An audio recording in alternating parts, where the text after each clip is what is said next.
Shalom, shalom, boa tarde. Hoje nós estamos fazendo a nossa live fora do nosso, entre aspas, né, o nosso estúdio. Então hoje, na nossa live externa, vocês provavelmente vão ouvir diversos barulhos diferentes, mas vamos tentar aí fazer a live da melhor forma possível, que hoje nós estamos aí fora do nosso habitat comum, né? Então, que possamos aí todos termos aí uma live diferente, mas também uma live que traga para nós, né, o conhecimento, a profundidade, a meditação sobre a Torá, para que nós tenhamos aí, né, um dia, uma tarde gostosa, né? Por circunstâncias alheias, nós estamos fazendo a nossa live hoje externa, ok? Então, qualquer barulho aí diferente, estranho, vocês nos desculpem aí que não teve jeito mesmo, tá bom? Hoje nós estamos no dia 25 de dezembro do ano 2020 e pelo calendário judaico nós estamos no dia 10 de Tevet do ano 5781. Hoje, dia 10 de Tevet, é um dia especial, considerado um dia de luto, de tristeza, e principalmente para com os nossos irmãos mais velhos, os nossos primogênitos, os judeus, que nessa data começou o grande cerco em Jerusalém, que demorou em torno de 30 meses, e isso daí trouxe grande agonia, tristeza para os nossos amados, então, neste tempo. E também, dessa forma, foi o primeiro exílio, conhecido como exílio babilônico. Foi através de Nabucodonosor, que sitiou Jerusalém e acabou levando cativo o nosso povo para lá. E também, segundo os nossos rabinos, essa data também ficou nesse mesmo sentido, para que nós possamos estar aí trazendo, né, pensamentos bons, pensamentos positivos em favor do povo judeu e também em memória daqueles que morreram tanto no primeiro exílio babilônico como 6 milhões de judeus no Holocausto. Então, o dia de hoje é um dia em que nós precisamos aí estarmos pensando nessas coisas e, ao mesmo tempo, trazendo para o tempo de hoje, como vimos na Aliá de ontem, se outrora, né, o povo judeu morreu pela sua fé, hoje vivem pela sua fé. E esse exemplo é o mesmo que tem que ser para conosco, né? Nós precisamos viver pela nossa fé. Por isso, Sofonias 3:9, ombro a ombro com os judeus, que nós possamos aí estarmos dentro do serviço do Eterno. Vamos viver pela nossa fé. E nesse sentido aí, né, nós precisamos tomar cuidado com situações que possam querer fazer com que venhamos negar a nossa fé de formas astutas, né, aquelas formas que vêm pelas emoções, e então as pessoas começam a se assimilar com aquelas festividades do mundo aí fora e acabam sendo tragados pelo sistema que realmente está na raiz de Esaú. E o ódio de Esaú, o ódio de Esaú, é realmente destruir a descendência de Jacob, né? Os judeus e os não-judeus que estão vivendo a fé monoteísta. Então vamos tomar cuidado com isso daí. Segundo, né, os ensinamentos aí do nosso Rav Yaakov Gerenstad, que foi bem salientado pelo Caio Scatini, sobre a questão, né, de Tzedakah, com a questão de substituir jejuns, né? Então, a Tzedakah, ela não substitui jejuns obrigatórios para os judeus. Então, os jejuns obrigatórios, você não pode dar de tzedaká no sentido de substituir esse jejum. Por exemplo, o jejum de hoje, 10 de Tevet, é um jejum obrigatório para os judeus. Dessa forma, nós não podemos dar de tzedaká em substituição ao jejum que eles fazem. Então, nós podemos fazer de tzedaká? Lógico que a gente pode fazer de tzedaká no dia de hoje. Mas a de tzedaká que você fizer, você pode fazer sem esse intuito, né, de substituir o jejum dos judeus. Uma de tzedaká, por amor, pela causa, pela jornada monoteísta, pelas obras, né, que o nosso Yaakov está à frente, e também a de tzedaká que você pode dar, sem sombra de dúvidas, no sentido de estar aí ajudando a comunidade local, a comunidade regional, ok? Então, por isso, nós podemos aí estar dessa forma, ok? Como nós estamos em A Tarde com a Torá, vamos na nossa gota de sabedoria de hoje. A nossa gota de sabedoria de hoje, do nosso Rebbe Menachem Mendel, o justo da nossa geração, o tzadik da nossa geração, o sábio da nossa geração, ele diz assim: irado com o mundo. Por que você se surpreende tanto ao encontrar maldade e corrupção atacando furiosamente em toda parte? Este é o mais grosseiro e cruel de todos os mundos, o de máximo encobrimento. Em sua quase totalidade, ele é escuridão e vazio. Só há uma diminuta centelha de bondade profundamente enterrada dentro dele para mantê-lo vivo. A vida inteira, salientando as afrontas, os escândalos e as coisas que não estão certas, ou dedicar um momento à busca daquela centelha. Você pode encontrá-la, apanhá-la e intensificar o seu brilho. De dentro de sua aura, você verá as trevas reluzindo com mais fulgor que os céus. Esse instante de luz, a noite, jamais terá existido. Movida pelo seu amor, a luz engolirá tudo que a cerca. É interessante nós observarmos essa sabedoria do Rebbe e estarmos aí, sem sombra de dúvidas, como diz, né, pesquisando, adentrando nessa profundidade do que ele nos diz. Quando ele começa dizendo, né, o título da nossa gota de sabedoria, ela fala sobre irado com o mundo. E ele começa exatamente dessa forma. Por que você se surpreende tanto em encontrar maldade e corrupção atacando furiosamente em toda parte? Este é o mais grosseiro e cruel de todos os mundos. Este é de máximo encobrimento, né? Então, esse mundo que nós habitamos aqui, ele é chamado de mundo inferior.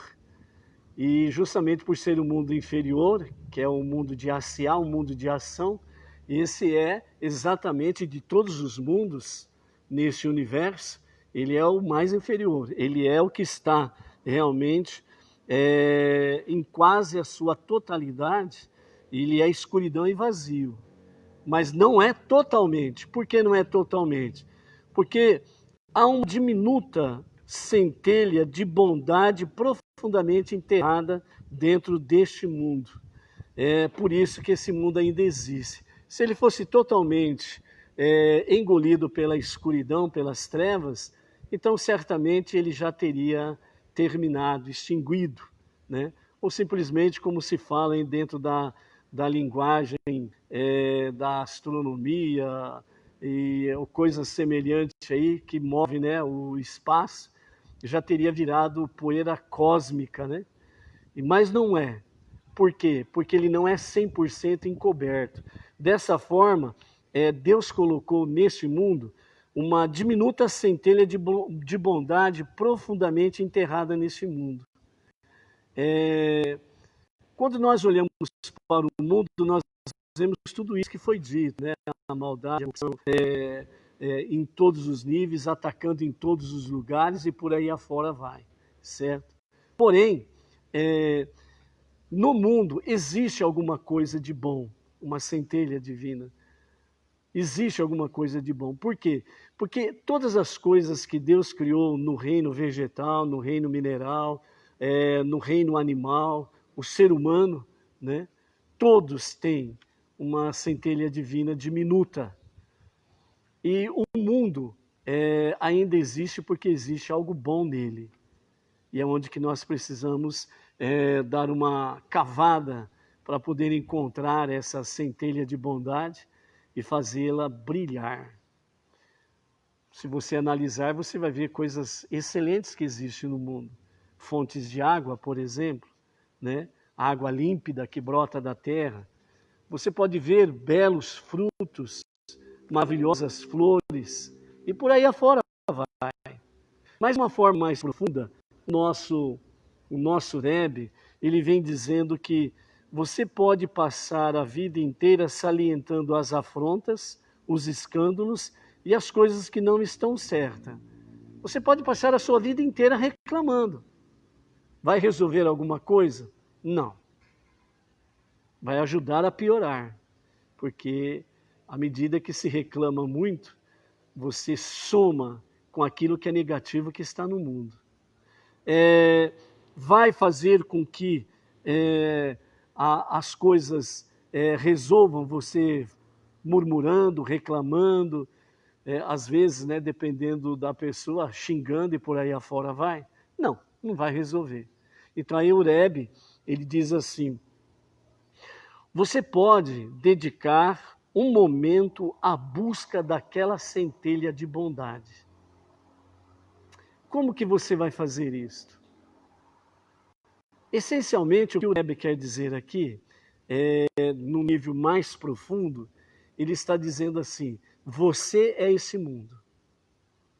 E no mais íntimo do teu ser, existe uma centelha de bondade. E você precisa cavar esse terreno para encontrar essa centelha de bondade. E dessa forma, ao encontrar essa centelha de bondade, o que ele diz? Você pode apanhá-la. E ao apanhá-la, você pode fazer o que mais? Intensificar o seu brilho. Depende de você. O mundo vai piorar? Certamente não. O mundo vai melhorar? Certamente sim. Esta é uma certeza. Por quê? Porque à medida que você começa a vencer o seu grande mal, que é em você mesmo, você já fez uma grande maravilha aos olhos de Deus e aos olhos do mundo. Você simplesmente está dizendo, eu não concordo com esse mundo que está em combate e corrupção que ataca furiosamente em todos os níveis e em todos os lugares. E eu não concordo com isso. Então eu vou na contramão. Eu vou nadar contra essa correnteza. E eu vou somar com tantos outros a fazer com que comece em mim a melhorar o meu mundo. Começa dentro da minha casa a melhorar o meu mundo. Começa na minha vizinhança a melhorar o meu mundo. Começa na minha comunidade a melhorar o mundo. E à medida que isso vai crescendo, então já não é mais você, sua casa, vizinhos, parentes, amigos, não é mais a sua cidade. Então ela vai para o estado, vai para os estados, preenche o seu país e vai além das fronteiras do seu país. Então depende de cada um de nós realmente a tomarmos uma medida. Ou nós ficamos acomodados, entre aspas, murmurando, reclamando, ou nós resolvemos levantar, enfrentar, e não se deixar prender ou escravizar por quem quer que seja ou por qualquer sistema que seja. Ele, o Todo-Poderoso, Deus, Ele livrou a mim e a você para sermos livres, para servirmos verdadeiramente o Todo-Poderoso. Então, é isso que o Rebbe quer dizer aqui para nós. Então, à medida que você encontra essa centelha de bondade, você apanha e intensifica o seu brilho, de dentro de sua aura você verá as trevas reluzindo com mais fulgor que os céus. Nesse instante de luz, a noite jamais terá existido. Porque onde tem luz, a escuridão não chega. Aonde há luz, a escuridão não domina. Onde há luz, o cuidado é dia. Por isso que o salmista disse: como vou fugir da presença do Todo-Poderoso? Para onde eu irei para me esconder diante da tua face? E um dos exemplos que ele deu, ele disse: se eu for no mais profundo da escuridão, para ti não é nada, porque escuridão e luz, noite, dia, para ti é a mesma coisa. Por quê? Porque onde o Eterno está, a escuridão se apaga, ela se extingue e permanece a luz. Então seja você luz. E finalizando, o Rebbe diz: movido, ou você movido pelo seu amor, a luz engolirá tudo que a cerca. Ou seja, se você viver esta realidade, tudo que estiver à sua volta, né, essa luz vai engolir a escuridão. E a escuridão, ela simplesmente deixará de existir. E esse é um dos requisitos que o nosso Rebbe falou, assim como os sábios do passado, Maimônides, dizendo para nós que, à medida que nós nos aplicamos em obedecer as mitzvot, os mandamentos do Eterno, nós andamos na luz, permanecemos na luz, nós irradiamos luz, e aonde nós vamos, a luz estará cada vez mais presente, cada vez mais real. Dessa forma, significa simplesmente que aonde você estiver indo, a escuridão vai recuando, ela vai se extinguindo. E então, certamente, você está na luz, permanece na luz, e você traz a presença divina, não só na tua vida, mas em todo e qualquer lugar que você estiver presente. Por isso, seja luz, seja forte, viva a Torá. Amém? Bom, hoje nós estamos na nossa sexta aliá, e a nossa sexta aliá está no capítulo 46 de Bereshit, Gênesis, e a partir do versículo 48, nós vamos até o capítulo 47, o verso 10. Então, vamos fazer a nossa sexta aliá, sexta leitura da Torá, da nossa 11ª paraxá desta semana, Vaigash, e ele se aproximou, ok? Dessa forma, então, com os comentários de Irache, vamos lá. Verso 28. Iacove enviara Judá à sua frente para encontrar com José, para fazer preparativos antecipados em Goshen. O principal desses preparativos era o estabelecimento de um local para a família estudar a Torá. Então, eles chegaram a Goshen. Ou seja, o propósito principal que o pai Iacove, ele mandou Yehudá à frente, justamente era para preparar Beit Hamidrash. Beit Hamidrash, que é o quê? A casa de estudos de Torá. Essa era a questão primordial em que Iacove envia à frente Yehudá para preparar as coisas. Primeira coisa a preparar é uma casa de estudos de Torá. Por isso que os sábios, eles falam né? E os rabinos têm confirmado nesses últimos tempos aí. Quando você faz da sua casa uma casa de estudos de Torá, você está apagando uma grande escuridão. Uma grande escuridão está se extinguindo. Em cada casa, estudo de Torá, as preces diárias, e isso vai fazendo com que a escuridão vai cada vez mais se extinguindo. Ok? Continuando, verso 29. Em honra à vinda de seu pai, Yosef aprontou sozinho sua carruagem e subiu a Goshen para recepcionar Israel, seu pai. Ele apresentou-se a seu pai, abraçou-o em volta do pescoço e chorou sobre seu pescoço por muito tempo.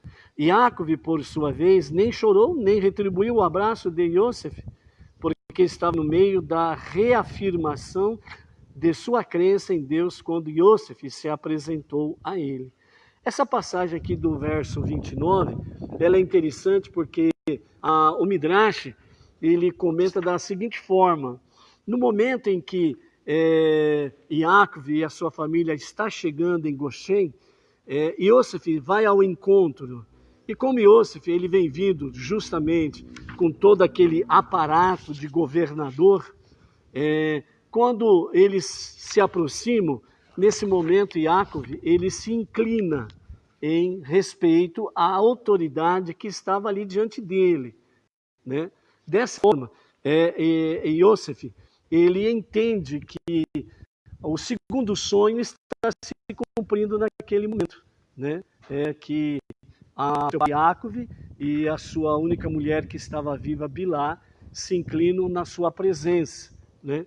Então, ele acha que nesse momento está se cumprindo o seu segundo sonho. Porém, os sábios dizem que nesse momento em que ele se inclina em respeito à autoridade, já imediatamente Yosef chega e diz para ele, né? Pai, sou eu, Yosef. Então, nesse momento, Yosef se abraça a seu pai. Mas, nesse momento, o que acontece com Iacove? Sendo o terceiro patriarca, um tzadik, um homem justo, um homem santo, né?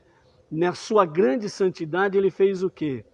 Ele começou a fazer o Shema, a reafirmação de sua crença em Deus. Então ele começou a fazer o Shema em agradecimento ao Todo-Poderoso por poder ver novamente a face do seu filho Yosef. E dessa forma estava confirmando que Iacove não perdeu nenhum dos seus filhos em vida.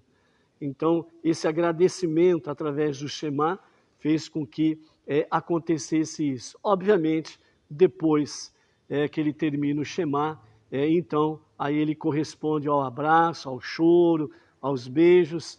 E aí, no verso 30, continua.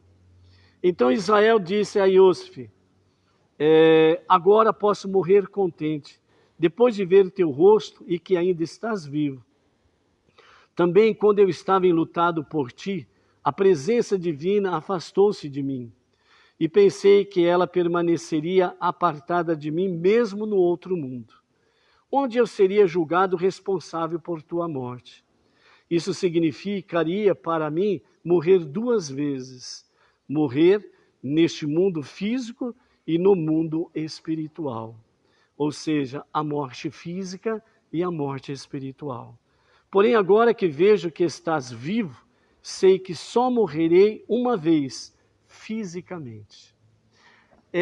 Aqui, quando nós temos essa expressão no comentário de Rashi, o Midrash ele soma essa expressão que Israel, Iacove, ele olha para o seu filho Yosef, e depois de ver o seu rosto, que ainda estás vivo.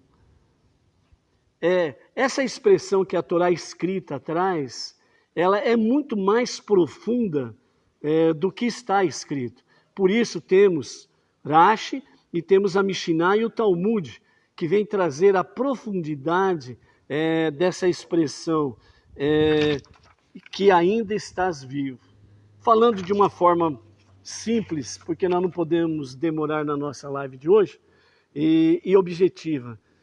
Segundo o Midrash, Talmud, Rashi, né, os grandes comentaristas da Torá, ele está dizendo que quando Yaakov ele olhou para o rosto do seu filho Yosef, quando ele olhou nos olhos do seu filho Yosef, ele viu que ele permanecia um tzadik, que ele não se deixou contaminar pelo pecado do Egito, que ele não se contaminou pela sedução que o Egito oferecia. Então, desta forma, quando Yaakov ele olha para o semblante do seu filho, ele olha para o rosto de Yosef, ele olha nos olhos do seu filho, ele vê a santidade, ele vê luz, ele vê transparência. Então ele diz: eu sei que você ainda está vivo. Quer dizer, você não sucumbiu ao Egito e todas as suas seduções. Ok? Continuando, verso 31. E José falou a seus irmãos e a toda a casa de seu pai: subirei e direi ao faraó que chegaste. Eu lhe direi: meus irmãos e toda a casa de meu pai, que estavam em Canaã, vieram a mim. Esses homens são pastores, pois sempre possuíram animais, e trouxeram seus rebanhos, seu gado e todos os seus bens. Portanto, quando o faraó vos chamar e perguntar qual é a vossa ocupação, respondereis: teus servos foram mercadores de gado desde a nossa mocidade até agora, tanto nós como nossos pais, e não conhecemos outro ofício, para que vos estabeleçais em Goshen, que é a terra de uma boa pastagem. Quando escutar que a única vocação que conheceis é o pastoreio, o faraó se encarregará de assentar-vos bem longe da capital, pois todos os pastores não egípcios são abomináveis para os egípcios, porque criam carneiros para comer.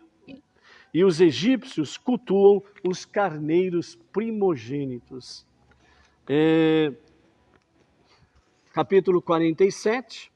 Então José foi e disse ao faraó o seguinte: meu pai e meus irmãos vieram de Canaã, com os seus rebanhos, seu gado e todos os seus bens, e agora estão em Goshen.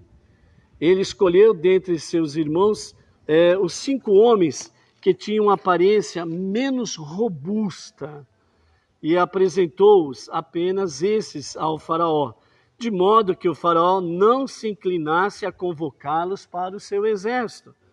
Esses 5 homens, né, que seriam os menos robustos, seriam a princípio Reuven, Shimon, Levi, Isahar e Beniamim. Porém, por critérios diferentes, os 5 de aspectos menos robustos eram Gad, Naftali, Dan, Zebulun e Asher. E foram esses exatamente que Yosef apresentou ao faraó. O faraó perguntou aos irmãos de Yosef: qual é a vossa vocação? Qual é a vossa ocupação? E eles responderam ao faraó: teus servos são pastores, tanto nós como nossos pais. Disseram ainda ao faraó: viemos para residir temporariamente na terra, porque não há pasto para os rebanhos de teus servos em Canaã, uma vez que a fome é severa em Canaã. Então agora, por favor, permite que teus servos se estabeleçam em Goshen. O faraó disse a José: agora que teu pai e teus irmãos vieram a ti, toda a terra do Egito está à tua disposição. Estabelece teu pai e teus irmãos na melhor parte da terra, que eles morem em Goshen. E se souberes que há entre eles homens que sejam pastores capazes, tu os apontarás como administradores do meu gado. E Yosef trouxe Yaakov, seu pai, e apresentou-o ao faraó. E Yaakov saudou o faraó. E no momento em que Yaakov se encontra com o faraó, então o faraó perguntou a Yaakov: quantos são os anos de tua vida? Yaakov respondeu: fui peregrino minha vida inteira. Os anos de minhas peregrinações foram 130 anos. Os anos de minha vida foram poucos e duros. e não se igualaram em felicidade aos anos da vida de meus antepassados nos dias de suas peregrinações. Dito isto, Iacove abençoou o faraó e disse que o Nilo transbordasse e irrigasse o país sempre que o faraó se aproximasse dele, fazendo cessar assim os anos de fome. E então, depois de Iacove abençoar ao faraó, ele saiu da presença do faraó e foi para Goshen. Ok? Aqui nós encerramos a nossa sexta aliá. Para nós finalizarmos a nossa aliá de hoje, quando Iacove ele abençoa o faraó, dizendo ao faraó que o rio Nilo volte a transbordar e que ele venha molhar os pés do faraó. Porque a fome era tão intensa que o Nilo ele estava praticamente quase seco. E as plantações não tinha como realmente crescer e se desenvolver, porque o Nilo não dava os nutrientes para a terra para que assim acontecesse. A partir daquele momento em que Iacove ele abençoou ao rio Nilo, abençoando o faraó, então a partir daquele momento o rio Nilo ele voltou a encher e a transbordar, e ele voltou a fazer com que a terra tenha nutrientes, e dessa forma a terra se tornou produtiva. O que nós temos aqui? Quando Iosef manda os seus irmãos buscarem o seu pai, ele diz, já se passaram 2 anos, de fome intensa, e ainda há 5 anos. Quando Iacove chega ali, e ele abençoa o faraó e o rio Nilo volta a transbordar e trazer nutrientes para a terra, para que a terra seja produtiva. Ou seja, 5 anos que restavam de intensa fome sobre todo o mundo, cessou naquele momento. Portanto, foram apenas 2 anos de intensa fome. A bênção de um tzadik, a bênção de um justo, ela traz os seus efeitos positivos para que, acima de tudo, o único Deus seja glorificado e exaltado. Por isso, o nosso Deus, ele não nasceu e nem morreu. Ele é o que ele é. Ele é o grande eu sou. Ele é o Ensof. E a ele é toda a honra, toda a nossa reverência, toda a nossa gratidão, porque ele nos deu a oportunidade de poder conhecê-lo mais de perto. Por isso, que realmente a bênção de Iacove, ela possa se estender não somente a todo o mundo judaico, mas todo o mundo, Benei Noach, que está abraçando dia a dia a fé monoteísta e andando ombro a ombro com os judeus, num serviço de amor, num serviço de coração, num serviço de amor ao Todo-Poderoso. Que estas bênçãos possam alcançar a ti, alcançar a tua casa, e que ele venha dar a bênção, não somente para todos os judeus, mas para todos os Benei Noach. Em tudo que você puser as tuas mãos, creia que há luz, centelha da bondade divina, e ele fará prosperar o teu caminhar. Amanhã, às 14 horas, a nossa 7ª aliá, com grandes novidades. E amanhã nós estaremos de volta, entre aspas, no nosso estúdio normal, para podermos fazer mais tranquilidade a nossa live. Uma boa preparação para o Shabat, que nesse Shabat o Eterno renove as suas bênçãos, a sua luz, a sua bondade para com a sua vida, a sua família e tudo aquilo que envolve a sua casa e a sua comunidade. Acima de tudo, seja luz, seja forte. Shalom e um Shabbat Shalom a você.